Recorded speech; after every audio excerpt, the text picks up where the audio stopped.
ಪರ್ಯಾಯದಲ್ಲಿ. ಯಾವುದರ ಶಕ್ತಿ? ಅನುಭವನ ಶಕ್ತಿ. ದ್ರವ್ಯದೊಳಗೇನು ಅನುಭವ ಶಕ್ತಿ ಇಲ್ಲ. ಹಿಂದಿನ ಶ್ಲೋಕದೊಳಗ ಕೊನೆಗೆ ಸಂವೇದನ ಶಕ್ತಿಯ ಮಾತು ಹೇಳಿದರು.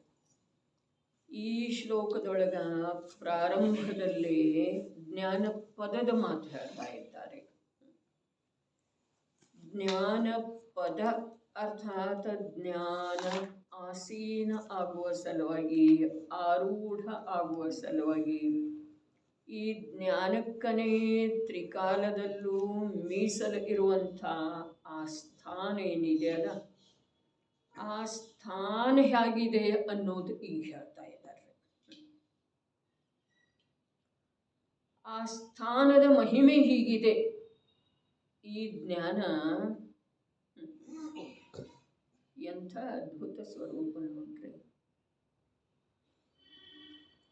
ಯಾವಾಗ ಅನಂತ ಕಾಲದವರೆಗೆ ಆ ಸ್ಥಾನದಿಂದ ಚ್ಯುತ ಇದೆಯೋ, ತನ್ನದೇ ಆದಂಥ ಸ್ಥಾನದಿಂದ ಭ್ರಷ್ಟ ಇದೆಯೋ, ಅಲ್ಲಿಯವರೆಗೆ ಅದಕ್ಕೆ ಅನುಭವ ಶಕ್ತಿ ಇದ್ರೂ ಕೂಡ ಸ್ವದ ಅನುಭವ ಆಗೋದಿಲ್ಲ. ತನ್ನ ವಾಸ್ತವಿಕ ಸ್ವರೂಪದ ಅನುಭವ ಆಗುವುದಿಲ್ಲ. ಯಾವಾಗ ಆ ಜ್ಞಾನ ಬೇಕಾದ್ರೆ ಅನಂತ ಅನಂತ ಅನಂತ ಅನಂತ ಕಾಲ ಭ್ರಮಿಸಿದರನ್ನು ಕೂಡ, ಭ್ರಷ್ಟ ಉಳಿದರನ್ನು ಕೂಡ, ಯಾವಾಗ ಹೋಗಿ ಆ ಪದದ ಮೇಲೆ ಆಸೀನ ಆಗ್ತಿದೆಯೋ ಆವಾಗ ಅದಕ್ಕೆ ತನ್ನ ಅನುಭವ ಆಗ್ತಿದೆ. ಆ ಪದದ್ದಲ್ಲ, ಆ ವಸ್ತುವಿಂದಲ್ಲ. ಆ ವಸ್ತು ಮತ್ತು ಇದ ಬೇರೆ ಇಲ್ಲನರ್ಲೆ. ಆದರೂ ಕೂಡ ಇದಕ್ಕ ಆ ವಸ್ತುವಿನ ಅನುಭವ ಅಥವಾ ತನ್ನ ಅನುಭವ, ತನ್ನ ವಾಸ್ತವಿಕತೆಯ ಅನುಭವ, ಅದು ತನ್ನ ಸ್ಥಾನದ ಮೇಲೆ ಹೋಗಿ ಆಸೀನ ಆದ ನಂತರ ಆಗ್ತದೆ. ಅಲ್ಲಿಯವರೆಗೆ ಅದಕ್ಕೆ ತನ್ನ ಸ್ವರೂಪದ ಅನುಭವ, ತನ್ನ ವಾಸ್ತವಿಕ ಸ್ವರೂಪದ ಅನುಭವ ಆಗುವುದಿಲ್ಲ. ಯಾಕೆ ಅಂತಂದ್ರೆ ಇದು ಎಲ್ಲೆಲ್ಲಿ ಹೋಗಿ ಆಸೀನ ಆಗ್ತಾ ಇದೆಯಲ್ಲ, ಎಲ್ಲೆಲ್ಲಿ ಹೋಗಿ ಆರೂಢ ಆಗ್ತಾ ಇದೆಯಲ್ಲ ಪ್ರತಿ ಸಮಯಕ್ಕೆ, ಅಲ್ಲೆಲ್ಲ ಇದರದ ಯಾವ ವಾಸ್ತವಿಕ ಸ್ವರೂಪ ಇದೆಯೋ ಅದನ್ನು ಮರೆಸಿ ಬಿಡುವಂಥದ್ದನ್ರಿ ಅಥವಾ ಭ್ರಷ್ಟ ಮಾಡಿ ಬಿಡುವಂಥದ್ದನ್ನು ಆ ಸ್ಥಾನಗಳ ಸ್ವರೂಪ ಇದೆ. ಈ ಜ್ಞಾನ ಬರೇ ಸಂಜ್ಞೆ ಪಂಚೇಂದ್ರಿಯ ರೂಪದಿಂದ ವಿಕಾಸಗೊಂಡಿದ್ದರಲ್ಲೂ ಕೂಡ ಎಲ್ಲಿಯವರೆಗೆ ಇದು ಪರದೊಳಗ ಆಸೀನ ಆಗ್ತಿದೆಯೋ, ಪರದ ಜೊತೆಗೆ ಏಕರೂಪ ಆಗ್ತಿದೆಯೋ, ಪರದಲ್ಲಿ ಹೋಗಿ ಆರೂಢ ಆಗ್ತಿದೆಯೋ, ಅಲ್ಲಿಯವರೆಗೆ ಇದರ ವಾಸ್ತವಿಕ ಸ್ವರೂಪ ತಿರೋಭೂತಾಗಿ ಹೋಗ್ತಿದೆ. ಇದರ ವಾಸ್ತವಿಕ ಸ್ವರೂಪ ಇದಕ್ಕೆ ಅನುಭವದಲ್ಲೇನೆ ಬರುವುದಿಲ್ಲ. ಅನುಭವನ ಶಕ್ತಿಯಂತೂ ಇದರಲ್ಲೇನೆ ಇದೆ. ಜ್ಞಾನ ಪರ್ಯಾಯದಲ್ಲೇನೆ ಇದೆ ಅನುಭವ ಶಕ್ತಿ. ಆದ್ರೆ ಅದಕ್ಕೆ ತನ್ನ ಅನುಭವ ಮಾಡುವಂಥ ಒಂದು ಯೋಗ್ಯತೆ ಇದೆಯಲ್ಲ, ಅದ ತನ್ನ ಸ್ಥಾನದೊಳಗೆ ಹೋಗಿ ಆರೂಢ ಆದ ನಂತರ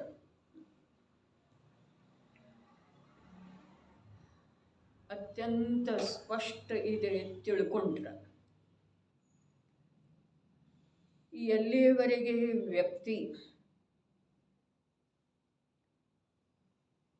ಪರಘರ ಫಿರತ ಬಹುದಿನ ಬೀತ್ಯು, ಹಮತೋ ಕಬಹೂನ ನಿಜ ಘರ ಆವ್ಯೋ,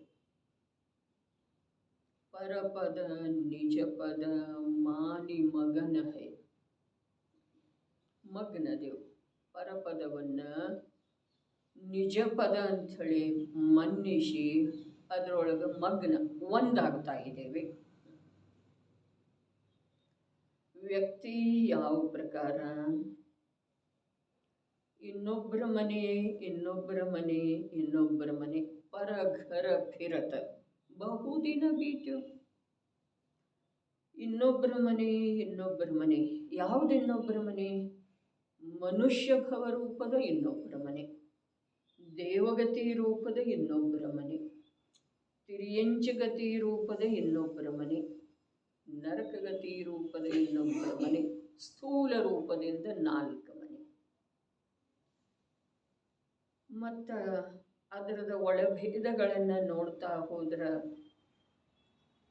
ಒಂದೊಂದು ಸಮಯದ ಪರಿಣಾಮ ಪರಘರ ಇದೆ. ಒಂದೊಂದು ಸಮಯದ ಪರಿಣಾಮ ಒಂದು ಸಮಯದ ಪರಿಣಾಮ ಕೂಡ ನಿಜ ಗ್ರಹದೊಳಗೆ ಬರಲೇ ಇಲ್ಲ. ನಿಜ ಗ್ರಹದೊಳಗೆ ಬರದೇ ಇದ್ರೆ ಅದಕ್ಕೆ ನಿಜತನದ ಅನುಭವ ಆಗುವುದಿಲ್ಲ. ವ್ಯಕ್ತಿ ಇನ್ನೊಬ್ಬರ ಮನೆ ಇನ್ನೊಬ್ಬರ ಮನೆ, ಇನ್ನೊಬ್ಬರ ಊರ, ಇನ್ನೊಂದು ಸ್ಥಾನ, ಇನ್ನೊಂದು ಸ್ಥಾನ, ಬೇಕಾದಷ್ಟು ಪರಿಭ್ರಮಣ ಮಾಡಿದರನು ತನ್ನ ಒಂದು ಭವದಲ್ಲಿ ತನ್ನ ಅಜ್ಞಾನ ಬುದ್ಧಿಯಿಂದ ಬೇಕಾದಷ್ಟು ಇನ್ನೊಬ್ಬರ ಮನೆಗೆ ಈ ಲೋಕಕ್ಕೆ ಸಂಬಂಧಿಸಿದ ಯಾವ ತನ್ನ ಮನೆ ಇದೆಯಲ್ಲ ಅದನ್ನು ಬಿಟ್ಟು ಬೇರೆ ಬೇರೆ ಬೇರೆ ಕಡೆ ನೆಂಟರ ಮನೆ, ಮಿತ್ರರ ಮನೆ, ಅತ್ತೆ ಮನೆ ಎಷ್ಟೊಂದು ಅದಾವಲ್ಲ. ಎಲ್ಲಿ ಹೋದ್ರೂ ಕೂಡ ತನ್ನದ ಒಂದು ಝೋಪಡಿನೇ ಇದೆ ಅಂತ ಹೇಳಿ ಇಟ್ಕೊಳ್ಳೋಣ, ಗುಡಿಸಲನೇ ಇದೆ, ಅಲ್ಲೆಲ್ಲ ಬಹಳಷ್ಟು ಸುಖ ಸೌಕರ್ಯ ಇದೆ ರೀ. ಆದ್ರೆ ಅಲ್ಲಿ ಇರುವೆಳೆದೊಳಗೆ ಅವರು ನಮ್ಮನ್ನು ನೋಡುವಂಥ ದೃಷ್ಟಿಕೋನದೊಳಗೆ ಬದಲಾವಣೆ ಬದಲಾವಣೆ ಬದಲಾವಣೆ ಇದೆ ರೀ. ಹೌದೇನಿಲ್ರಿ? ಮಿತ್ರನ ಮನೆಗೆ ಹೋದ್ರೆ, ಅತ್ತೆ ಮನೆಗೆ ಬೇಕಾದ್ರೆ ಹೋದ್ರೆ 1 ದಿವಸ 2 ದಿವಸ 4 ದಿವಸ 4 ತಿಂಗಳು ಪರಿವರ್ತನೆ ಆಗ್ತಿದೆ ಏನಿಲ್ರಿ ಭಾವಗಳಲ್ಲಿ. ಅವರು ನಮ್ಮನ್ನು ನೋಡುವಂಥ ದೃಷ್ಟಿಕೋನದೊಳಗೆ, ಅವರು ನಮ್ಮ ಜೊತೆಗೆ ಮಾಡುವಂಥ ವ್ಯವಹಾರದೊಳಗೆ. ಹಾಗಾದ್ರೆ ಅಲ್ಲಿ ಏನಿದೆ? ನಿನ್ನೆ ಹೇಳಿದ ಪ್ರಕಾರ ಕ್ಲೇಶ ಇದೆ ರೀ. ಅಲ್ಲಿ ಹೋಗೋದನ್ನ ಮೊದಲ ಉಪದ್ರವ, ಅಲ್ಲಿ ಹೋದ ನಂತರ ಕ್ಲೇಶ. ಇನ್ನು ಈ ನೆಂಟ ಮಿತ್ರರ ಆಪ್ತೇಷ್ಟರ ಮನೆ ಬಿಟ್ಟು ಎಲ್ಲರ ತೀರ್ಥಕ್ಷೇತ್ರದ ಮೇಲೆ ಏನೇನು ಮಾಡಿದಾರಲ್ಲ ಸಂಕುಲ ಅವ ಇವ ಅಂಥೇಳಿ,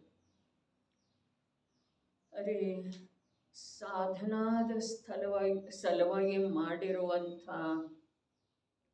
ಕಾನನದ ಮನೆ, ಸಾಮಾಯಿಕದ ಸಲುವಾಗಿ, ಪ್ರೋಷಧದ ಸಲುವಾಗಿ ಮೊದಲಿನ ಗೃಹಸ್ಥರ ನಿರ್ಮಿಸ್ತಾ ಇರುವಂಥ ಸ್ಥಾನಗಳ ಮಾತು ಬೇರೆ ಇದೆ. ತೀರ್ಥಕ್ಷೇತ್ರಗಳಲ್ಲೇ ಇರುವಂಥದ್ದ ಅವಕಾಶ ನಿಜವಾಗಿ ಇರುವುದಿಲ್ಲ. ತೀರ್ಥಕ್ಷೇತ್ರಗಳ ಮೇಲೆ ಸಂಸಾರಸ್ಥರ ಬಂದ ವಾಸ ಮಾಡುವ ಸಲುವಾಗಿ ಅವಕಾಶ ಇರುವುದಿಲ್ಲ. ಇದನ್ನು ತಾವು ಯೋಚನೆ ಮಾಡೋದ್ರೆ ಒಂದು ಸ್ವಲ್ಪ ಹಿಂದೆ ಹೋಗಿ ಯೋಚನೆ ಮಾಡೋದು, ತೀರ್ಥಸ್ಥಾನದ ಸಮೀಪ ಹೋಗಿ ಯೋಚನೆ ಮಾಡೋದು. ತೀರ್ಥಸ್ಥಾನ ಅದು ಯಾವುದರ ಕಾರಣದಿಂದ ಆಗಿದೆ ಅದರ ಸಮೀಪ ಹೋಗಿ ಯೋಚನೆ ಮಾಡೋದು. ತೀರ್ಥಗಳ ಮೇಲೆ ಸಮ್ಮೇದಗಿರಿಯಲ್ಲಿ, ಗಿರನಾರಗಿರಿಯಲ್ಲಿ, ಚಂಪಾಪುರದಲ್ಲಿ, ಕೈಲಾಸಗಿರಿಯಲ್ಲಿ ಸಂಸಾರಸ್ಥರ ವಾಸ ಮಾಡುವ ಸಲುವಾಗಿ ವ್ಯವಸ್ಥೆ ಮಾಡಿಕೊಳ್ಳಿಕ್ಕೆ ಬರ್ತಿದೆಯೇನ? ಸ್ವಲ್ಪ ದೀರ್ಘ ವಿಚಾರ ಮಾಡೋದ್ರಿ. ಯಾವುದನ್ನು ಮಾಡ್ತಾ ಇದ್ದೇವೆ ನಾವ ಅಥವಾ ನಮ್ಮಂಥವ್ರನ್ನ ಯಾವುದನ್ನು ಮಾಡ್ತಾ ಇದ್ದೇವೆ ಅದರೊಳಗೆ ಎಲ್ಲ ನಮಗೆ ಸ್ವರೂಪ ಪ್ರಾಪ್ತಿಯ ಸಲುವಾಗಿ ಅಂಶ ಮಾತ್ರರೇ ಅವಕಾಶ ಇದೆಯೇನ? ಹಾಗಾದರೆ ದರ್ಶನ ಮಾಡಲಿಕ್ಕೆ ಹೋದವ್ರು ಏನು ಮಾಡೋದು? ಸಂವೇದಗಿರಿ ದರ್ಶನ ಮಾಡೋದು ಇದೆಯಲ್ಲ, ಅವರೇನು ಮಾಡೋದು? ವಿಚಾರ ಮಾಡಿ ಬರ್ರಿ. ಅವ್ರ ದರ್ಶನ ಹೇಗೆ ಮಾಡೋದು? ಬೆಟ್ಟದ ವಂದನ ಹೇಗೆ ಮಾಡೋದು? ಅಲ್ಲಿ ವ್ಯವಸ್ಥಾನ ಇಲ್ದಿದ್ರೆ ವಿಚಾರ ಮಾಡಿ ಬರ್ರಿ. ಅವಕಾಶ ಇದೆ, ನಾಳೆ ಒಂದು ದಿವಸ ಸೂಟಿ ಇದೆ ಅಲ್ಲ, ಬೆನ್ನು ಹತ್ತೋದ್ರಿ, ವಿಷಯದ ಬೆನ್ನು. ಅರೆ ಮಾಡ್ತಾ ಇರೋದ್ರೊಳಗೆ ಭ್ರಾಂತಿಯಿಂದ ವಿಪರೀತ ಮನ್ನಣೆನ ಉಳಿತು ಅಂತಂದ್ರೆ ಮಾಡುವುದರಿಂದ ಲಾಭ ಏನಾಗೋದ್ರಿ? ಇದೇನಿಲ್ಲ ಪ್ರಶ್ನೆ. ಅರೆ ನಶಿಕ್ಲೆ 3 ಗಂಟೆಗೆ ಬೆಟ್ಟ ಹತ್ತಲಿಕ್ಕೆ ಶುರು ಮಾಡೋದು, ಅದರದೆಲ್ಲ ಚರ್ಚೆ ಆಗಿದೆ ದಶಲಕ್ಷಣದೊಳಗೆ. ಅಲ್ಲಿ ಹೋಗಿ ಇದ್ದ ನಂತರನ ಸಾಧ್ಯ ಇದೆ ಅಲ್ಲ. ಹಾಗಾದ್ರೆ ಇರು ವ್ಯವಸ್ಥಾನ ಅಲ್ಲಿ ಇಲ್ಲದಿದ್ರೆ ಹೋಗವ್ರು ಯಾರಲ್ಲಿ? ದರ್ಶನಕ್ಕೆ ಯಾರು ಹೋಗವ್ರು? ವಂದನಾಕ್ಕೆ ಯಾರು ಹೋಗವ್ರಿ? ಅಲ್ಲಿ ವ್ಯವಸ್ಥೆನೇ ಏನು ಇಲ್ದಿದ್ರ, ಈಗ ಕೆಳಗಡೆ ಏನೇನು ವ್ಯವಸ್ಥೆ ಆದದ್ದಿದೆ ಇಳ್ಕೊಳ್ಳುವ ಸಲುವಾಗಿ, ರೂಮ ಅದ ಇದ ಎಲ್ಲ, ಅದು ಎಲ್ಲವನ್ನು ದೃಷ್ಟಿಯೊಳಗಿಂದ ತೆಗೆದು ಹಾಕ್ರಿ. ವಿಚಾರ ಮಾಡೋದಿದೆ, ದೃಷ್ಟಿಯೊಳಗಿಂದ ತೆಗೆದು ಹಾಕೋದು ಎಲ್ಲವನ್ನು. ಏನಿದೆ?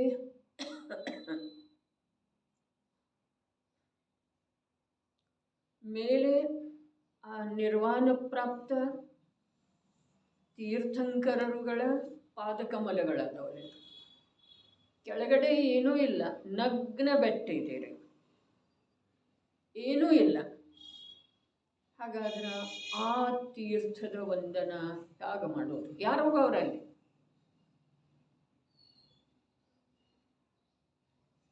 ವಿಚಾರ ಮಾಡಿ ನೋಡೋದು.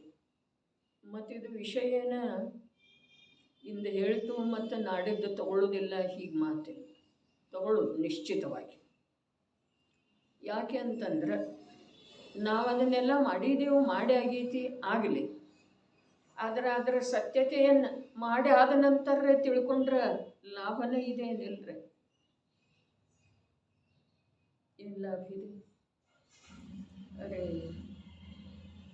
ನಾನು ನನ್ನ ಹಿತದ ಕಾರ್ಯ, ರತ್ನತ್ರಯ ಮಾರ್ಗದ ಉಪಲಬ್ಧಿ ಆಗುವ ಕಾರ್ಯ, ಅಥವಾ ಜೈನ ಕುಲೋತ್ಪನ್ನ ಮಾಡುವಂಥ ಕಾರ್ಯದೊಳಗ ಸದೋಷ ರೂಪದಿಂದ ವರ್ತಿಸಿದ್ದೀನಿ. ಇದರದ ಪರಿಚಯ ಆಯಿತು ಅಂತಂದ್ರೆ ಆ ದೋಷವನ್ನು ತೆಗೆದುಹಾಕುವ ಸಲುವಾಗಿ ಉದ್ಯಮ ಆಗೋದಿದೆ ರೀ. ದೋಷವನ್ನು ತೆಗೆದು, ಅರ್ಥಾತ್ ದೋಷ ಬಿಟ್ಟು ಇನ್ನೊಂದು ಸಲ ದರ್ಶನ ಮಾಡೋದ ಹೀಗೇನು ಅವಶ್ಯಕ ಇಲ್ಲರಿ. ಆದರೆ ದೋಷ ಬಿಟ್ಟು ನಿರ್ದೋಷ ಸ್ವಭಾವದ ಕಡೆಗೆ ಯಾವ ರೀತಿ ನನ್ನದು ರುಚಿ ಮತ್ತು ಉದ್ಯಮ ಆಗಬಹುದಾಗಿದೆ ಅನ್ನೋದ ಸ್ವಯಮೇವ ನಮ್ಮ ಲಕ್ಷ್ಯದೊಳಗನ ಬರ್ತಿದೆ. ಅದ ಲಕ್ಷ್ಯದೊಳಗೆ ಬಂದ ನಂತರ ಆ ತೀರ್ಥಕ್ಷೇತ್ರದ ಯಥಾರ್ಥ ವಂದನೆ ಮಾಡಲೇಬೇಕು, ಕಾಯ ಸಹಿತ. ಹೀಗೆ ಯಾವ ಆಗ್ರಹ ಉಳಿಯೋದು? ವಿಷಯ ತಿಳಿತಾ ಇದೆ ಅಂಥೇಳಿ ಅಂದುಕೊಳ್ತೇನೆ ರೀ. ಯಾವುದರ ಸಲುವಾಗಿ ಬಂತು ಅಂತಂದ್ರೆ, ಆ ಜ್ಞಾನ ಪದ ಹೇಗಿದೆ ಅಂತಂದ್ರೆ, ಈ ಜ್ಞಾನ ಆ ಪದದೊಳಗೆ ಹೋಗಿ ಆಶೀನ ಆಗ್ತಾ ಇದ್ದ ಹಾಗೆ ಇದಕ್ಕೆ ತನ್ನ ವಾಸ್ತವಿಕ ಸ್ವರೂಪದ ಅನುಭವ.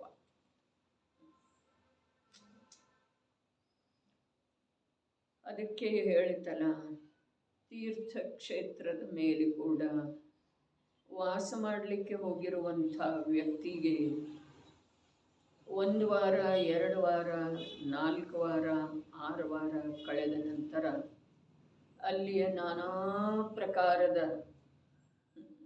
ವಾಸ್ತವಿಕತೆ ಕಂಡು ಬರ್ತಿದೆ. ಅದರಿಂದ ಇವನ ಚಿತ್ತದೊಳಗೆ ಏನಾಗ್ತಿದೆ? ಇವನ ಚಿತ್ತದೊಳಗೆ ಯಾವುದು ಬರ್ತಿದೆ ಅನ್ನುವಂಥ ದೃಷ್ಟಿಯಿಂದ ಇವು ಹೋಗಿದ್ದನೋ ಅದು ಬರೋದು ಅಸಂಭವ ಆಗ್ತಿದೆ. ಅದಕ್ಕೆ ಯಾವ ಪ್ರಕಾರ ವ್ಯಕ್ತಿಗೆ ಕೂಡ ಈ ಲೋಕದೊಳಗೆ ಸಂಬಂಧಿಸಿದ ಹಾಗೆ, ಈ ಲೋಕಕ್ಕೆ ಸಂಬಂಧಿಸಿದ ಹಾಗೆ ಯಾವ ತನ್ನ ಗ್ರಹ ಇದೆಯೋ, ಮನೆ ಇದೆಯೋ, ಅಲ್ಲಿ ಇರುವಂಥ ಸ್ವಾಧೀನತೆ, ಅಲ್ಲಿ ಆಗಬೇಕಾದಂಥ, ಸಾಧಿಸಬೇಕಾದಂಥ ನಿರಾಕುಲತೆ ಇನ್ನೆಲ್ಲೇನೂ ಆಗೋ ಸಾಧ್ಯ. ಇದು ಆಯಾ ಭೂಮಿಕೆಗೆ ಯೋಗ್ಯ ರೂಪದಿಂದ ವಿಚಾರ ಮಾಡಿದ್ರೆ.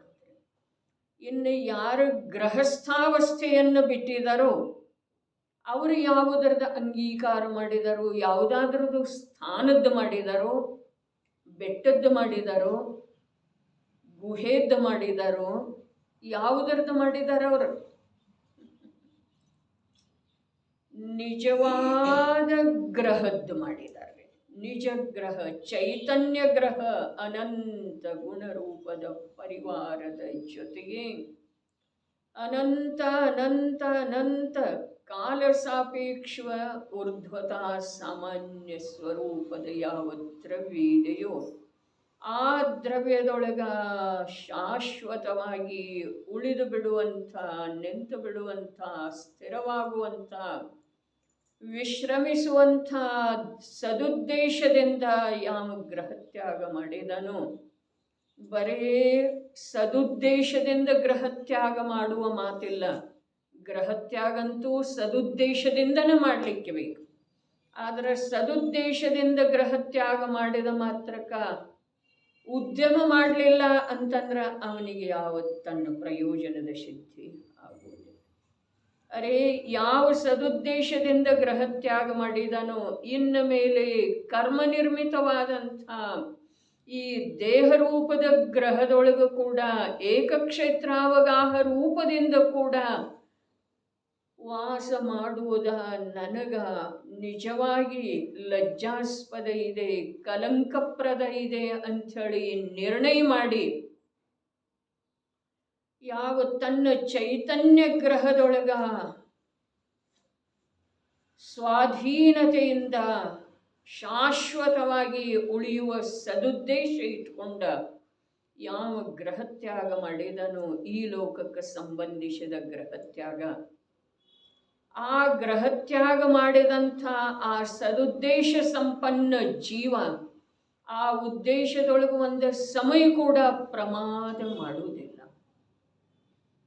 ಆವಾಗನ ಅದನ್ನು ಸದುದ್ದೇಶ ಅನ್ನಲಾಗುತ್ತದೆ. ಆವಾಗನ ಆ ಉದ್ದೇಶದ ಪೂರ್ತಿ ಆಗೋ ಸಾಧ್ಯ ಇದೆ. ನನಗೆ ತಿಳ್ಕೊಳ್ಳೋದಿದೆ. ನಿನ್ನೆ ಒಂದು ಮಾತು ಬಂತು ಕೆಳಗಡೆ, ಇನ್ನು ಎಲ್ಲರೂ ಹೊರಟ್ರ ನಾವು ನಿಲ್ಲಿಸಿ ಬಿಡೋಣ ಅಂಥೇಳಿ. ಆದರೆ ಎಲ್ಲರ ಸಲುವಾಗಿ ಶುರು ಮಾಡಿಲ್ಲಲ್ಲ.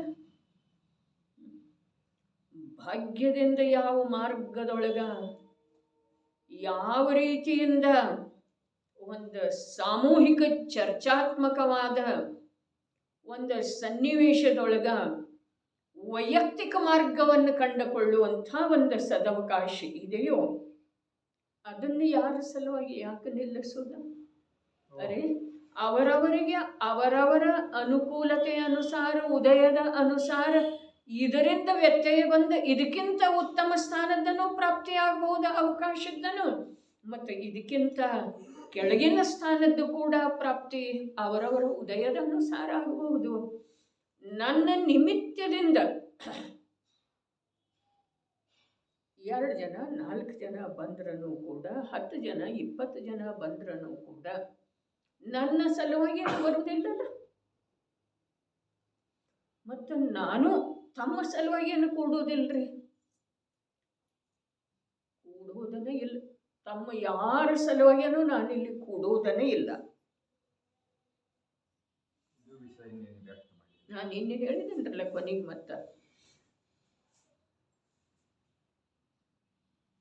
ಇದೇ ಪ್ರಕಾರ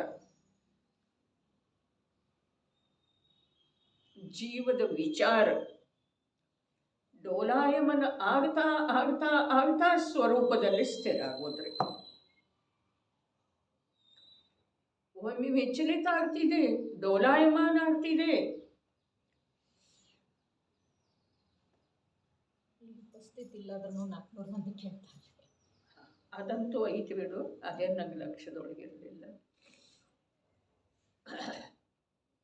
ಮತ್ತು ಯಾರು ಕೇಳ್ತಾರಂತ ಹೇಳಿ ಅಲ್ಲ, ಆದ್ರೆ ಅವರಿಗೆ ಈ ನಿಮಿತ್ತದಿಂದ ಅದಕ್ಕೆ ಹೇಳ್ತು, ಸಾಮೂಹಿಕ ಚರ್ಚೆಯ ನಿಮಿತ್ತದಿಂದ ವೈಯಕ್ತಿಕ ಮಾರ್ಗ ಪ್ರಕಟ ಆಗೋದಿತ್ತು ಅಂತಂದ್ರ ಅದನ್ನ ಬುದ್ಧಿಪೂರ್ವಕ ಅಲ್ಲ, ಅಜ್ಞಾನಪೂರ್ವಕ ಬಿಡಬಾರ್ದ್ರಿ. ಬುದ್ಧಿಪೂರ್ವಕ ಯಾವ ಬಿಡ್ತಾನ್ರಿ? ಬುದ್ಧಿಯ ಉಪಯೋಗ ಮಾಡಿ ಯಾವ ಮಾರ್ಗದ ನಿಮಿತ್ತವನ್ನು ಬಿಟ್ಟುಕೊಡೋ ಸಾಧ್ಯ ಇದೆ? ಅಜ್ಞಾನದಿಂದಲೂ ಬಿಟ್ಟುಕೊಡ್ತಾನ್ರಿ.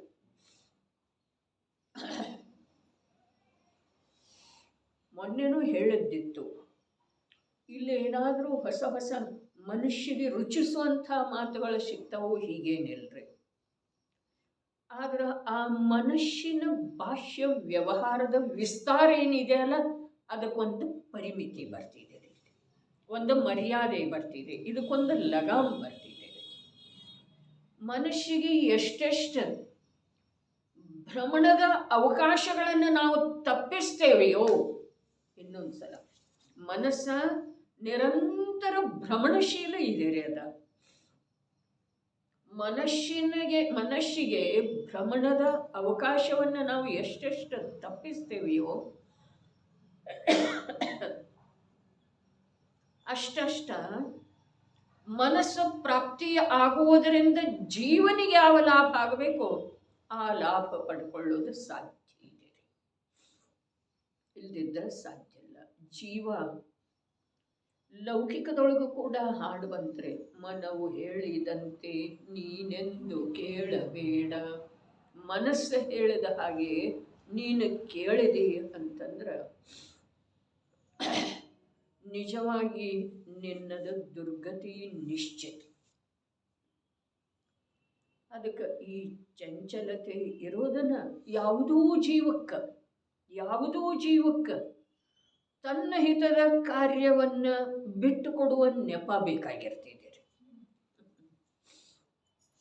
ಯಾವುದೋ ಜೀವಕ್ಕೆ, ಅಜ್ಞಾನಿ ಜೀವಕ್ಕೆ, ಜ್ಞಾನಿ ಜೀವರುಗಳಿಗೆಲ್ಲ.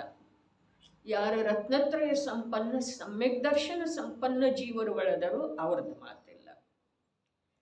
ಆದ್ರೆ ಅಜ್ಞಾನಿ ಜೀವನಿಗೆ ಕೇವಲ ಪರಾಧೀನತೆಯಿಂದ ಯಾವ ರುಚಿ ಉತ್ಪನ್ನ ಆಗಿದೆಯಲ್ಲ, ಶಾಸ್ತ್ರದಿಂದ ಇರಲಿ, ಸಾಧರ್ಮಿಗಳ ಸಂಯೋಗದಿಂದ ಇರಲಿ, ಗುರುಗಳ ಉಪದೇಶದಿಂದ ಇರಲಿ, ಇದರ ಸನ್ನಿವೇಶ ಪ್ರಾಪ್ತ ಆಗಿದಾವಲ್ಲ, ಇದರಿಂದ ಜೀವದ ಉಪಯೋಗ ನಿರಂತರ ಸನ್ಮಾರ್ಗದಲ್ಲಿ ವರ್ತಿಸೋದಿಲ್ಲ.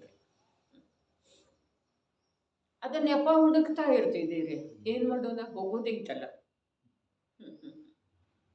ಊರಿಗೆ ಹೋಗೋದೈತಿ, ಹಂಗೆ ನೋಡಿದ್ರೆ 9:15 ಹೋಗೋದೈತಿ.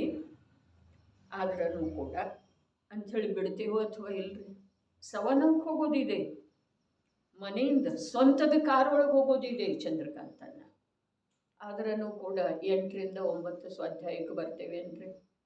ಅಂದ್ರೆ ಬರುವ ವಿಚಾರ ಮೊದಲು ಖಂಡಿತಗೊಳಿಸ್ತೇವ್ರಿ. ಅದೇ ಪ್ರಕಾರ ಮನೆಗೆ ಯಾರಾದರೂ ಬರೋರಿದ್ದಾರೆ, ಕಾರ್ಯಕ್ರಮ ಇದೆ, 10 ಗಂಟೆಗೆ ಬರೋರಿದ್ದಾರೆ, 11 ಗಂಟೆಗೆ ಬರೋರಿದ್ದಾರೆ. ಅದರಲ್ಲಿ ಎಲ್ಲ ಹಾಕಬೇಡ. ಹೆಣ್ಣು ಮಕ್ಕಳಿಗಂತೂ ಜವಾಬ್ದಾರಿ ಐತಲ್ಲ. ನೀರು ಬರ್ತದೆ, ಹೆಣ್ಣು ನೀರು ಬಂದು, ಹಾಲು ಬಂದು, ಕೆಲಸದವ್ರು ಬಂದು, 3 ದಿವಸ ಆಯ್ತು ಬಂದಿಲ್ಲ ಕೆಲಸದವಳ, ಆಕಿನ ಹಿಡಿಲಿಕ್ಕೆ ಬೇಕು.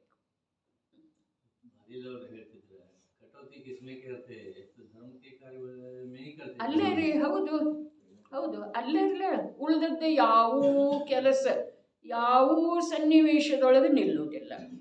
ಊಟದ ಸಾಮಾನ್ಯ ದಿನನಿತ್ಯ ಮಾಡೋದಿದೆಲ್ಲ 1 ದಿವಸ ತಪ್ಪಿದ್ರೆ ಏನಾಗ್ತಿದೆ?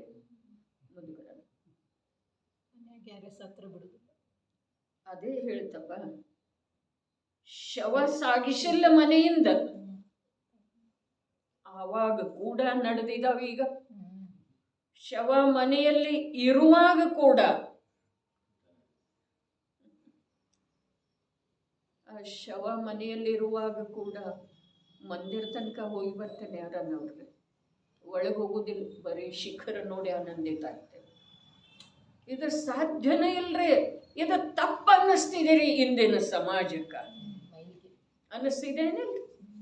ಬರೇ ಮಾನಸ್ತಂಭದಲ್ಲಿರುವಂಥ ಆ ಜಿನಬಿಂಬವನ್ನ ನೋಡಿ ಬರ್ತೇನೆ, ಮಂದಿರದ ಪ್ರಾಂಗಣದೊಳಗೆ ಪ್ರವೇಶ ಮಾಡುವುದಿಲ್ಲ ಅಂಥೇಳಿ ಯಾವನಾದರೂ ಹೇಳಿ ಕೇಳಿ ಹೊರಟ ಅಂತಂದ್ರೆ ಅವನನ್ನು ಅಜ್ಞಾನ ಅಂತೇವೋ ಅಥವಾ ಯೋಗ್ಯ ಅಂತೇವ್ರಿ, ಅಜ್ಞಾನ ಅಂತೇವೋ, ಮೂಢ ಅಂತೇವೋ, ಏನೇನೋ ಅಂತೇವ್ರಿ. ಅದು ಈಗಿನ ಜನರ ಮಾನಸಿಕ ಸ್ಥಿತಿಗೆ ಅನ್ವಯಿಸುವುದಿಲ್ಲ. ಮತ್ತು ಶವ ಇರು ಎಳೆದೊಳಗ ನೀವು ಗುಳಿಗೆ ತಗೊಳ್ಳೋರಿದ್ದಾರೆ, ಹಾಗೆಲ್ಲ ಮಾಡೋದಿಲ್ಲ ಹೇಳ್ತಾರಲ್ಲ ಬುದ್ಧಿವಾದ. ಅದನ್ನ ಏನು ಬದಲಾಯಿಸ್ಕಾಗ್ತೈತೇನು? ತತ್ವಜ್ಞಾನ ರೀ ಅಲ್ಲಿ. ಅದೇನು ಹೋದವ್ರನ್ನ ಕರ್ಕೊಂಡು ತಿರುಗಿ ತರಲಿಕ್ಕೆ ಆಗ್ತಿದೇನ? ನೀವು ಒಂದಿಷ್ಟು ತಗೊಂಡು ಗುಳಿಗೆ ತಗೋರಿ. ಈ ಉಪದೇಶ ಹೇಳವ್ರೆ ಎಷ್ಟು ಮತ್ತು ಇದಕ್ಕೆ ಕಿವಿ ಜೋಲು ಬಿಡವ್ರೆ ಎಷ್ಟು ರೀ ಎಲ್ಲರೂ.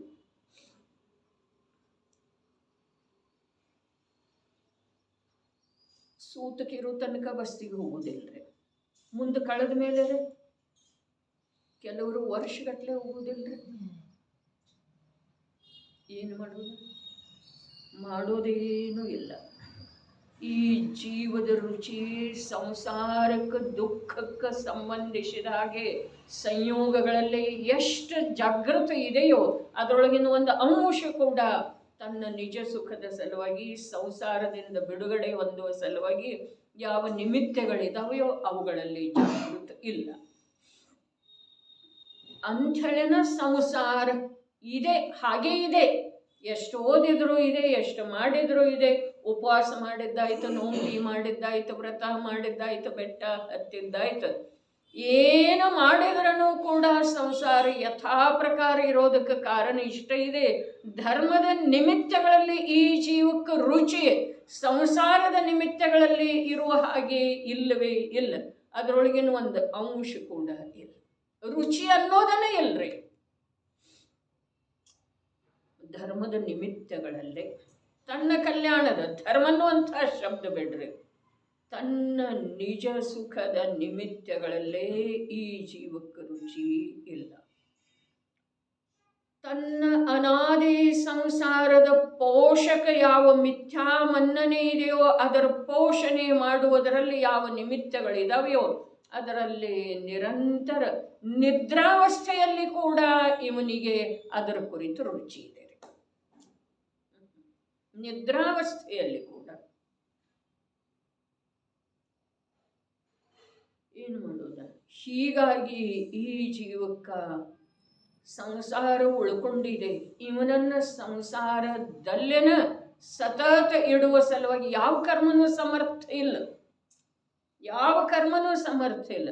ಅರೇ ಮೋಹನೀಯದ ಉತ್ಕೃಷ್ಟ ಬಂಧ 70 ಕೋಟಿ ಇದೆ ರೀ. ಆದ್ರೆ ಮರೀಚಿಯ ಸಂಸಾರ 1 ಕೋಟಿ ಸಾಗರ ಇತ್ತರಿ. ಅದಕ್ಕೆ ಆದಿದೇವಿ ಏನು ಮಾಡಿದ್ರು? ಏನೂ ಮಾಡ್ಲಿಕ್ಕೆ ಸಾಧ್ಯ ಇಲ್ಲ. ಸಂಸಾರ ಎಲ್ಲಿತ್ತದ? ಮೋಹನೀಯ ಕರ್ಮನ ಉತ್ಕೃಷ್ಟ ಬಂಧದ್ದು ಹೌದೇನಿಲ್ರಿ? ಅದರದ್ದು ಉತ್ತಮ ಸ್ಥಿತಿ, ಉತ್ಕೃಷ್ಟ ಸ್ಥಿತಿ ಎಷ್ಟಿದೆ? 70 ಕೋಟಿ ರೀ. ಆದ್ರೆ ಅವನ ಸಂಸಾರ ಎಷ್ಟಿತ್ತು ಮರೀಚಿಂದ? 1 ಕೋಟಿ ಸಾಗರ್ ರೀ. ಇದು ಬರೀ 70 ಕೋಟಿ, ಅದು 1 ಕೋಟಿ ಸಾಗರ್ ರೀ. ಅದು ಎಲ್ಲಿತ್ತು? ಕರ್ಮದೊಳಗಿತ್ತೇನ? ಅಂಥ ಭಾವದ ಮನ್ನಣೆಯ ಅಥವಾ ಭಾವದ ವಿಕೃತಿಯೊಳಗಿತ್ತು. ಇದರಿಂದ ಸಿದ್ಧಾಗ್ತಿದೆ ಸಂಸಾರ ಅನ್ಯದ ಕಾರಣದಿಂದ ಇಲ್ಲ. ಬರೇ ಈ ಜ್ಞಾನ ತನ್ನ ನಿಜ ಸ್ಥಾನದೊಳಗೆ ವಿರಾಜಮಾನ ಇಲ್ಲ. ಯಾವುದು ತನ್ನ ಸ್ಥಾನ ಅಲ್ಲವೋ, ಯಾವುದರಿಂದ ತನಗೆ ದುಃಖ ಆಗೋದಿದೆಯೋ, ಯಾವುದರಿಂದ ತನ್ನ ಅವಮಾನ ಆಗೋದಿದೆಯೋ, ಯಾವುದರಿಂದ ಆ ಅನ್ಯದೊಳಗ ನಿಜವಾಗಿಯೇ ಯಾವ ಲಾಭನೂ ಆಗೋದಿಲ್ಲವೋ ಅಂಥ ಅನ್ಯದೊಳಗೆ ಇದು ನಿರಂತರ ಉದ್ಯಮಶೀಲ ಇದೆ. ಪರದೊಳಗೆ ಪರ ಸಮಯ ಯಾವುದಕ್ಕಂದರ್ರಿ? ಉದ್ಗಲ ಕರ್ಮ ಪ್ರದೇಶದೊಳಗೆ ಯಾವುದು ಸ್ಥಿರ ಇದೆಯೋ, ಯಾವುದ? ಜ್ಞಾನ. ಸಮಯ ಸಾರದ 2ನೇ ಗಾಚನ ಹೇಳಿದ್ರ ಜ್ಞಾನ ಕರ್ಮದೊಳಗ ಪರದೊಳಗ ಎಲ್ಲಿ ಸ್ಥಿರ ಇದೆಯೋ ಅದು ಪರಸಮ ಇದೆ. ಎಲ್ಲಿಯವರೆಗೆ ಪರದೊಳಗೆ ಸ್ಥಿರ ಇದೆಯೋ ಅಲ್ಲಿಯವರೆಗೆ ಇದಕ್ಕ ತನ್ನ ಸ್ವರೂಪದ ಮಾತು ತಿಳಿದು ಬರೋ ಸಾಧ್ಯ ಇಲ್ಲ. ಯಾಕೆ ಅಂತಂದ್ರೆ ತಿಳಿಬೇಕಾದ್ರೆ ಅನುಭವ ಆಗೋದು ಅವಶ್ಯಕ. ಅನುಭವನ ಆಗುವುದಿಲ್ಲ ಇದಕ್ಕೆ. ಪರದೊಳಗೆ ಹೋದ ನಂತರ, ಪರದಲ್ಲಿ ಮಗ್ನ ಆದ ನಂತರ, ಪರದಲ್ಲಿ ರುಚಿ ಇಟ್ಕೊಂಡ ನಂತರ ಇದಕ್ಕೆ ನಿಜದ ಅನುಭವ ಆಗುವುದಿಲ್ಲ. ಅದಕ್ಕೆ ಹೇಗಿದೆ ಜ್ಞಾನಪದ ಕೊನೆಗೇನು ಹೇಳಿದ್ರು? ಸ್ವಯಂ ಸಂವೇದ್ಯಮಾನಂ, ತನ್ನ ಮೂಲಕ ಆಸ್ವಾದ ಪಡೆಯಲು ಯೋಗ್ಯವಿದೆ. ಪಡೆಯಲು, ಪಡ್ಕೊಳ್ಳೋದಿದೆ ಅದ ಆಸ್ವಾದ. ಯಾವುದರ ಮೂಲಕ? ತನ್ನ ಮೂಲಕ. ಎಲ್ಲಿ ಹೋಗಿ? ತನ್ನ ಪದದೊಳಗೆ ಹೋಗಿ. ಅಪದದೊಳಗಿಲ್ಲ, ವಿಕೃತಿಯೊಳಗಿಲ್ಲ, ರಾಗದೊಳಗಿಲ್ಲ, ಭಗವಂತನ ಭಕ್ತಿಯೊಳಗಿಲ್ಲ. ನೋಡ್ರಿ, ಹೇಳಿದ್ರ ನಿಜವಾಗೇನ ಯಾರಿಗೂ ಅದ ಸತ್ಯ ಅನಿಸೋದನ್ನ ಸಾಧ್ಯ ಇಲ್ಲ. ಯಾವುದ? ಭಗವಂತರ ಭಕ್ತಿ ಏನಿದೆಯೋ ಅಲ್ಲಿ ಈ ಜೀವಕ್ಕ ತನ್ನ ಸ್ವರೂಪದ ಮೇಲೆ ಆವರಣ ಬರ್ತಿದೆ. ತನ್ನ ಸ್ವರೂಪವನ್ನು ಮುಚ್ಚ ಹಾಕೋದಿದೆ. ಇದು ನಿಶ್ಚಯದ ಕಥನ ಆಗಲಿಲ್ಲೇನ? ಅರೆ, ಇಂಥ ನಿಶ್ಚಯವನ್ನ ತಿಳಿಯುವ ಮನಸ್ಸಿಲ್ಲ ಅಂತ ಹೇಳಿನ ಈ ಜೀವಕ್ಕ ಆ ವ್ಯವಹಾರದ ರುಚಿ ಬಿಡ್ತಾ ಇಲ್ಲ. ಈ ಬರೀ ನಿಶ್ಚಯ ಇರ್ತಿದೇನ? ವ್ಯವಹಾರ ಬೇಕಲ್ಲ. ಅರೆ, ನಿಶ್ಚಯದ ಅಭಾವದೊಳಗೆ ಯಾವ ವ್ಯವಹಾರ ಇರೋದನ್ನ ಇಲ್ರಿ. ತೆಗೆದು ಹಾಕೋದ ತಲೆಯೊಳಗಿಂದ. ಭಗವಂತನ ಭಕ್ತಿ ಇಲ್ಲನ ರೀ. ಭಗವಂತನ ಭಕ್ತಿ ಮಿಥ್ಯಾತ್ವ ಅವಸ್ಥೆಯೊಳಗೆ ಯಾವ ಜೀವ ಮಾಡೋದನ್ನ ಸಾಧ್ಯ ಇಲ್ಲ. ಯಾಕೆ ಸಾಧ್ಯ ಇಲ್ಲ? ಅರೆ, ಭಕ್ತಿಯಿಂದ ಮುಕ್ತಿ ಹೇಳಿದಾರ. ಇವು ಭಕ್ತಿಯಿಂದ ಸ್ವರ್ಗ ಪಡ್ಕೊಳ್ತಾನ್ರಿ. ಹಾಗಾದ್ರೆ ಇವು ಭಕ್ತಿ ಮಾಡ್ಲೇ ಇಲ್ಲನ? 24 ತೀರ್ಥಂಕರರ ಭಕ್ತಿ ಏನಿದೆ, ಸ್ತವನ ಏನಿದೆ, ಆ ಸ್ತವನದ ಫಲ ಈ ಜೀವ ಸಾಕ್ಷಾತ್ ಮೋಕ್ಷದ ಪ್ರಾಪ್ತಿ ಮಾಡಿಕೊಳ್ಳುವುದು. ಅದುವೇ ಅದರ ಫಲ ಇದೆ. ಆದರೆ ಇವನಿಗೆ ಭಕ್ತಿಯಿಂದ ಕೇವಲ ಏನಾಯಿತು? ಸಾಮಾನ್ಯ ಪುಣ್ಯ ಆಯ್ತ್ರಿ. ವಿಶೇಷ ಪುಣ್ಯ ಕೂಡ ಆಗೋದಿಲ್ಲ. ವಿಶೇಷ ಪುಣ್ಯ ಕೂಡ ಸ್ವರೂಪ ಸನ್ಮುಖ ಜ್ಞಾನದ ಉದ್ಯಮದೊಳಗನ ಆಗ್ತಿದೆ, ಇಲ್ದಿದ್ರ ಆಗೋದನ ಇಲ್ಲ. ಸಾಮಾನ್ಯ ಪುಣ್ಯದಿಂದ ಏನಾಗ್ತಿದೆ? ಸಾಮಾನ್ಯ ಉತ್ತಮ ಶರೀರ ಪ್ರಾಪ್ತ ಆಗ್ತಿದೆ ರೀ. ದೀರ್ಘ ಆಯು ಪ್ರಾಪ್ತ ಆಗ್ತಿದೆ. ಧನಾದಿಗಳ ಅಧಿಕತೆ ಪ್ರಾಪ್ತ ಆಗ್ತಿದೆ. ಹಿಂದ ಅನೇಕ ಬಾರಿ ಚರ್ಚೆ ಮಾಡಿದ್ದಿದೆ. ಏನಾಗ್ತಿದೆ ಅದರಿಂದ ಪಾಪ ಭಾವ ಯಾವುದೇ ಪ್ರಕಾರದ ಬಂಧನ ಇಲ್ಲದನ್ನ ವಿಹರಿಸ್ತಿದೆ. ಕ್ರೀಡೆ ಮಾಡ್ತಿದೆ ಪಾಪ ಭಾವ. ಎಲ್ಲ ಸಿಕ್ಕ ನಂತರ ಶರೀರ ಅನುಕೂಲ ಇದೆ, ದೀರ್ಘ ಆಯು ಇದೆ. ಅರೆ 95 ವರ್ಷಕ್ಕೂ ಕೂಡ ನೋಡವ್ರು ಹೇಗೆ ಓಡಾಡ್ತಾರೆ, ಮಹಿಮಾ ಅದರದ್ರೆ. ಅರೆ 10 ವರ್ಷದೊಳಗೆ ವೈರಾಗ್ಯ ಹೇಗಾಯ್ತು, ಅದರ ಮಹಿಮಾ ಇಲ್ಲ. ಅರೆ 3 ತಿಂಗಳದ ಮಗುವಿಗೆ ನೀ ಶುದ್ಧ ಇದೆಯಪ್ಪ, ನೀ ಬುದ್ಧ ಇದೆಯ ಅಂಥೇಳಿ ಮಾತೆ ಹೇಳಿದ ವಚನ ಪ್ರಭಾವ ಮಾಡ್ತಿತ್ತು, ಅದರದ ಮಹಿಮೆ ಇಲ್ಲ. ನೋಡವ್ರು 95 ವರ್ಷ ಆದ್ರೆ ಭೀ ಹೇಗೆ ಯೋಗ ವ್ಯಾಯಾಮ ಎಲ್ಲ ಮಾಡ್ಕೊಂಡು ಎಷ್ಟು ಏನದರು ಫಿಟ್ ಅದರ. ಅರೆ ಪಲ್ಯೋಪಮದ ಆಯು ಸಿಕ್ಕಿತ್ತಲ್ಲಪ್ಪ, ಅಲ್ಲಿ ಯಾವ ರೋಗನೇ ಇರಲಿಲ್ಲರಿ. ಎಲ್ಲಿ ಪಲ್ಯೋಪಮ ಆಯು ಎಲ್ಲಿರ್ತಿದೆ? ಭೋಗ ಭೂಮಿಯೊಳಗೆ. ಅಲ್ಲಿ ಯಾವ ರೋಗನೇ ಇರಲಿಲ್ಲ. ಅದರಿಂದ ನಿನಗೇನಾಯಿತು? ಜೀವನಿಗೆ ಏನಾಯ್ತು ರೀ ಲಾಭ? ಆಯು 95, 98, 105 ಮಾತಿಲ್ಲ. ಪಲ್ಯೋಪಮ ಇತ್ತು. ರೋಗಂತೂ ಇರಲೇ ಇಲ್ಲ. ಬಾಲ್ಯಾವಸ್ಥೆ ಇರಲಿಲ್ಲ. 49 ದಿವಸದೊಳಗೆ ತರುಣ ಹುಟ್ಟಿದ ಕೂಡಲೇ ಅಲ್ಲಿ ನಿನಗೇನಾಯ್ತು? ಸಮ್ಯಕ್ ದರ್ಶನ ಆಯ್ತು.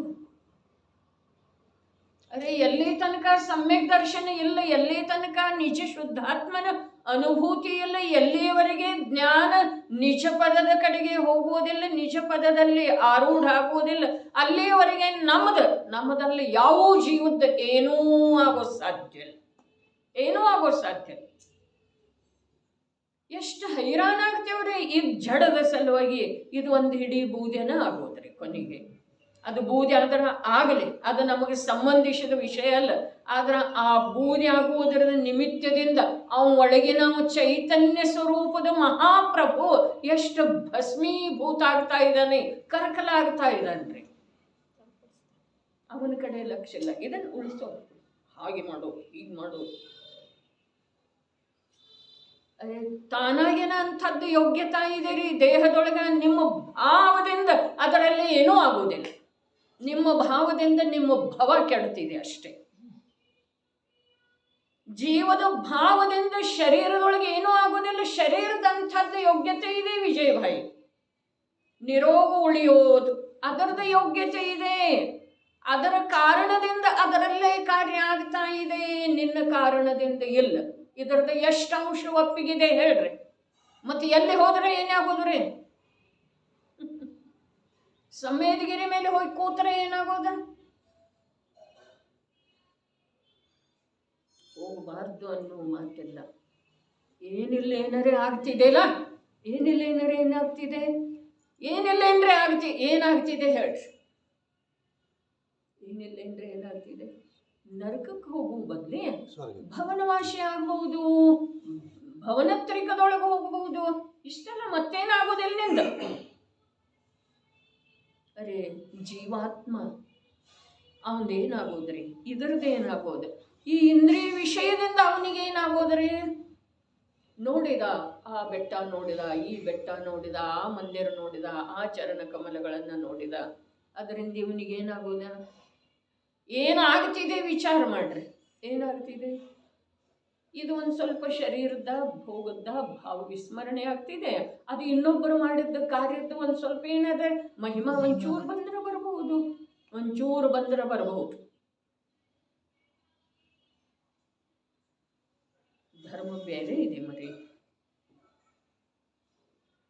ಹಾಗೆ ಎಲ್ರಿಗೂ ಎಲ್ಲ ಕಾಲದಲ್ಲಿ ಆಗುವಂಥದ್ದಿಲ್ಲದ ಅದರದೇ ಆದಂಥ ಸ್ವಕಾಲ, ಆ ಕಾಲಕ್ಕೆ ಯೋಗ್ಯವಾದಂಥ ಜೀವದ ಏನದ ಪರಿಣತಿ ಬೇಕರೆ. ಅದಕ್ಕೆ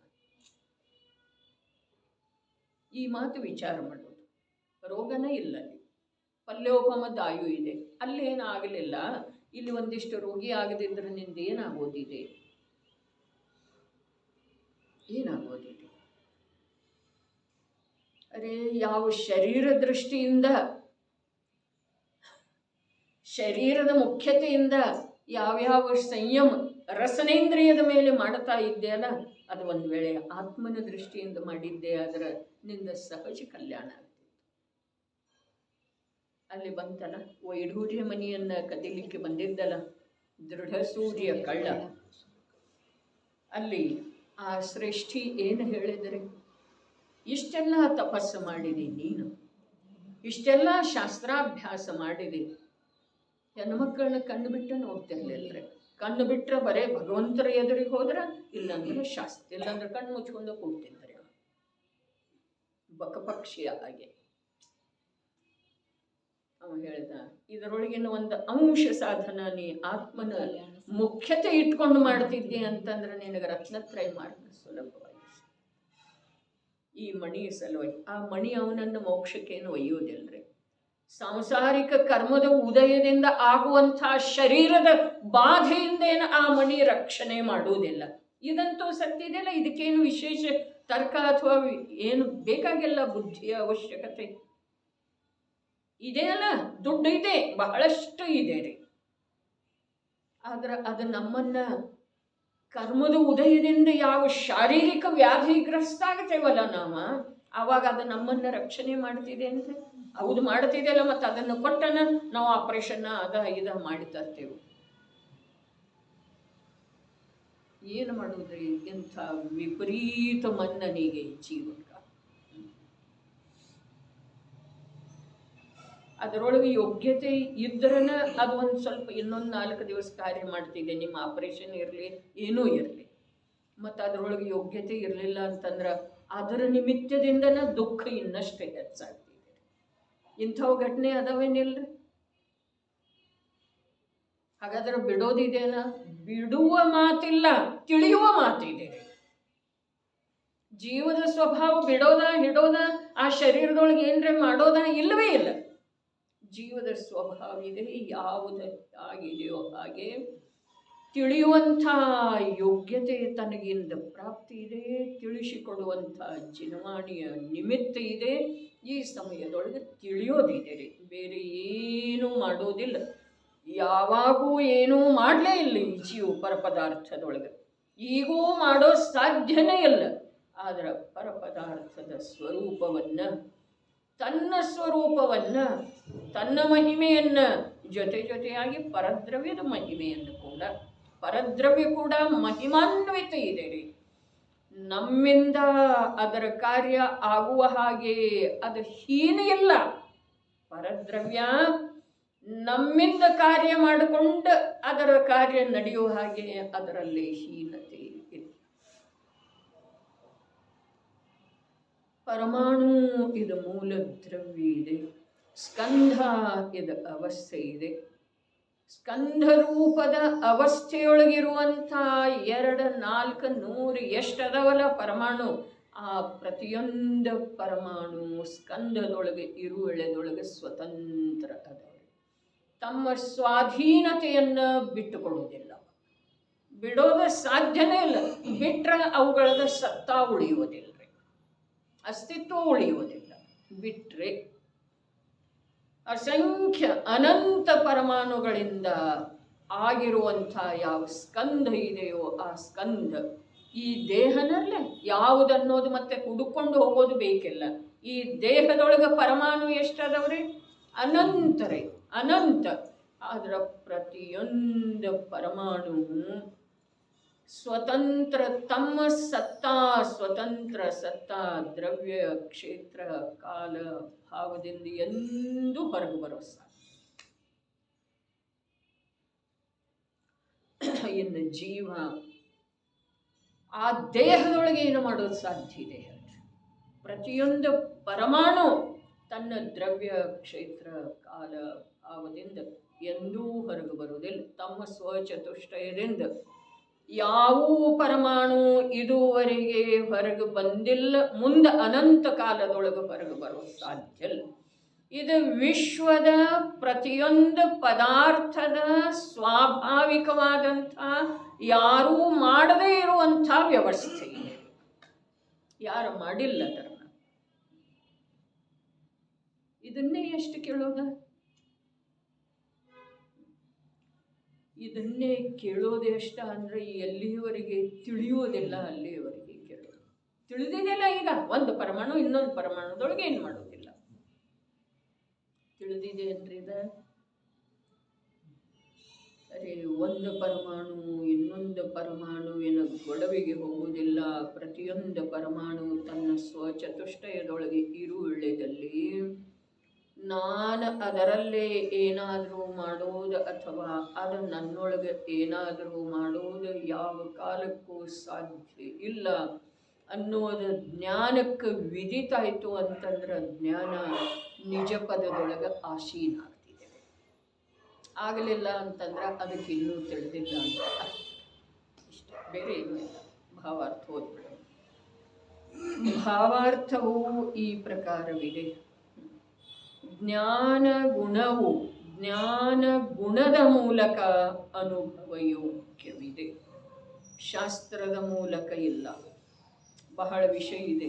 ಕಾರಣಾಂತರದ ಎಂದರೆ ಭಿನ್ನ ಕಾರಣಗಳಿಂದ, ಕಾರಣಾಂತರದ ಮೂಲಕ ಜ್ಞಾನ ಗುಣವು ಗ್ರಾಹ್ಯವಿಲ್ಲ. ಮಿಥ್ಯಾದೃಷ್ಟಿ ಜೀವರಾಶಿಯು ಹೇಗಿದೆ? ಮಿಥ್ಯಾದೃಷ್ಟಿ ಜೀವರಾಶಿಯು ಹೇಗಿದೆ? ಕರ್ಮಭಿ ಕ್ಲಿಶ್ಯಂತಾಂ. ಓದ್ರಿ, ಇದನ್ನು ಯಾರು ಓದ್ತೀರಿ? ಯಾರಿಗೆ ಧೈರ್ಯ ಇದೆ ಅವ್ರು ಓದ್ರಿ. ಕ್ಲಿಶ್ಯಂತಾಂ ಅರ್ಥ ಓದ್ರಿ. ವಿಶುದ್ಧ रूप परिणाम जैनोक्त सूत्र का अध्ययन जीवादि द्रव्यों के स्वरूप का बराबर स्मरण, बार बार स्मरण, पुनः पुनः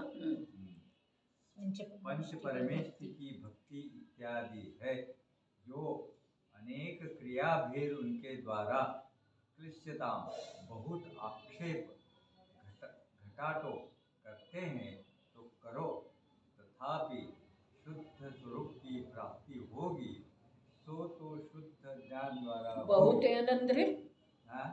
ಕ್ಲಿಶ್ಯಂತ ಅರ್ಥ ಹೋದ್ರಿ. बहुत आक्षेप घटाटो करते हैं तो करो, तथापि शुद्ध स्वरूप की प्राप्ति होगी, सो तो शुद्ध ज्ञान द्वारा होगी.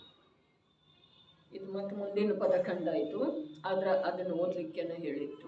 ಏನು ಹೇಳಿದರು? ಅನೇಕ ಪ್ರಕಾರದಿಂದ ಏನ ವಿಶುದ್ಧ ಶುಭೋಪಯೋಗ ರೂಪ ಪರಿಣಾಮ. ವಿಶುದ್ಧ ಶುಭೋಪಯೋಗ ರೂಪ ಪರಿಣಾಮ. ವಿಶುದ್ಧ ಶುಭೋಪಯೋಗ ರೂಪ ಪರಿಣಾಮ ಅಂದರೆ ವಿಚಾರ ಮಾಡೋದು. ವಿಶುದ್ಧ ಶುಭೋಪಯೋಗ ರೂಪ ಪರಿಣಾಮ ಜಿನೋಕ್ತ ಸೂತ್ರಗಳ ಅಧ್ಯಯನ, ಜೀವ ಮೊದಲಾದ ದ್ರವ್ಯಗಳ ಸ್ವರೂಪದ ಪುನಃ ಪುನಃ ಸ್ಮರಣೆ, ಪಂಚ ಪರಮೇಷ್ಠಿಗಳ ಭಕ್ತಿ ಏನಿದೆ ಹೇಳ್ರಿ, ಇದರೊಳಗೆ ಮಿಥ್ಯಾತ್ವದ ಅಂಶ ಕೂಡ ಇಲ್ಲ. ಏನು ಮಾಡ್ತಾ ಇದ್ದಾನ?